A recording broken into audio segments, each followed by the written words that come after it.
Oke, di video kali ini gue bakal bahas iPhone 13 Pro. Kira-kira di tahun 2024 ya. Ya bisa dibilang video ini masih cincang lah, masih cocok lah untuk di tahun 2025. Kira-kira iPhone 13 Pro ini masih layak atau tidak untuk dibeli maupun varian Pro biasa ataupun varian Pro Max ya. Tapi gue ngambil dari yang varian Pro biasa aja lah. Yang varian Max itu menggambarkan yang lebih besar lah intinya.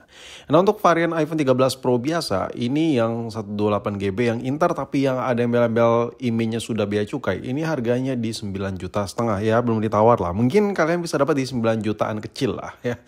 Intinya budget 9 jutaan, IMEI-nya udah cukup aman tapi bukan resmi. Kira-kira worth it atau tidak nih di budget 9 juta something gitu untuk sebuah iPhone 13 Pro yang bentuknya udah kotak tapi belum ada dynamic island ya. Bagian depannya masih poni biasa. Kalau menurut gue kurang karena ini ya hampir 10 juta, it's too much gitu.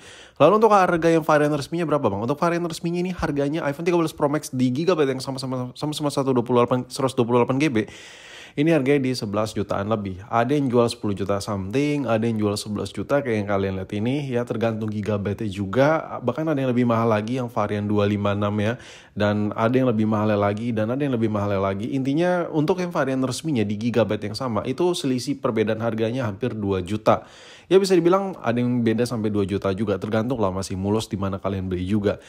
Aduh, kalau menurut gue ini in my opinion ya, apakah worth it nih? Gue tanya lagi ke kalian, dengan budget 9 juta yang inter atau 11 juta, hampir 12 juta yang resmi, is it worth it or not worth it? Oke, gue kasih sedikit masukan deh ke kalian. Kalian keluarin duit 10 juta ya, itu dapat skor Antutu yang cuma tembus di 1,3 juta. Skor Antutu 1,3 juta, kalian spending money-nya seharga motor bekas, kas. Menurut gue itu too much expensive bro. Cause come on man, tahun 2024 kayak gak ada pilihan HP lain aja. Anjir, kasar banget gue. Tapi ini gini ya, lu dikasih baterai yang 3000 mAh ya kan.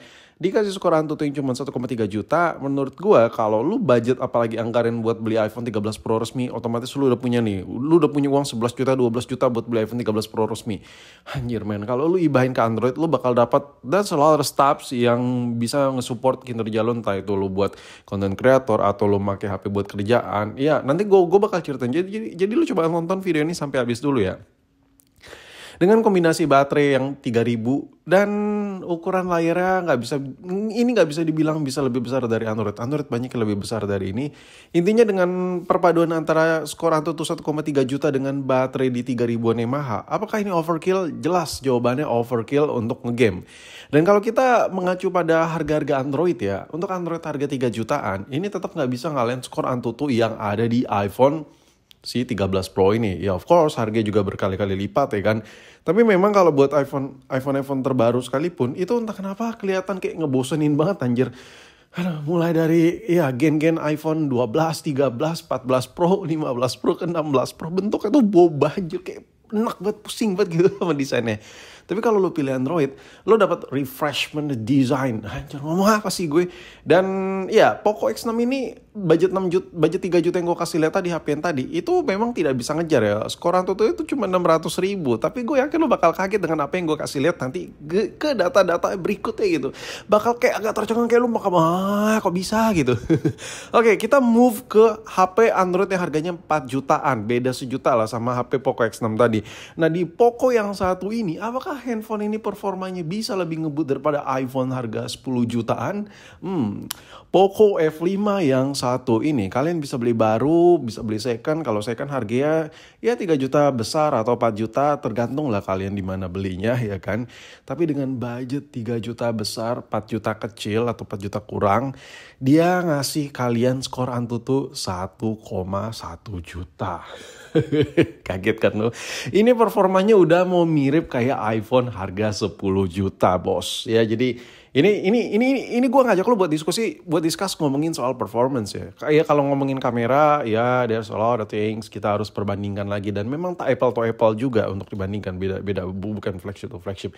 So apakah iPhone 13 overkill, 13 Pro ini overkill mengingat Android 3 juta, skor Android beda jauh, 4 juta beda jauh. Enggak overkill. Kita cukup terjunin aja Poco F6 yang kalian bisa beli di harga 5 jutaan. Jadi counternya si HP iPhone harga 10 juta ini pakai Android harga 5 juta. Dan kalian bisa beli second harga ada yang jual nih 4,9 juta, ada yang jual 4,7 juta. And maybe bisa ditawar lagi dan mungkin lu bisa dapat harganya kayak 4,6 juta kali ya, 4,5 ya, kayak 4,6 juta lah. 4,6 juta kalian bisa ngalahin performa si iPhone harga 10 juta 11 juta.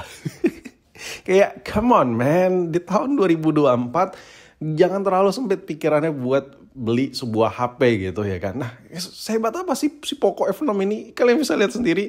Skor Antutunya 1,5 juta. Anjir, jauh banget gitu. iPhone harga 10 juta lu dikasih performa yang skor Antutu cuma 1,3 juta. Android harga 5 juta kalian dikasih skor Antutu 1,5 juta. So dari sini aja, dari sudut pandang performance saja ini kayak bakal kayak di kecap-kecapin lah. Apa sih itu HP, apa sih itu si iPhone? Dan lu bayangin ya, yang kayak gue bilang di menit awal, kalau lu pilih Android lu bakal banyak there's a lot of many things over stuff ya, lu bakal dapat banyak barang yang bisa lu pakai.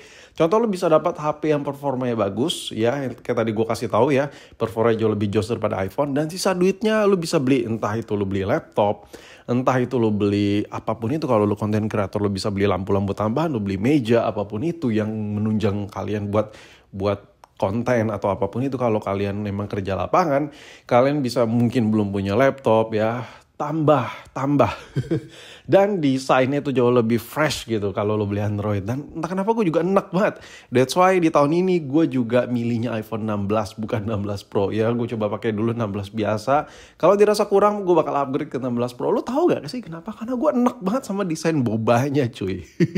Dan ya I'm still waiting buat nunggu resminya iPhone 16 aja. Kima emang lama banget.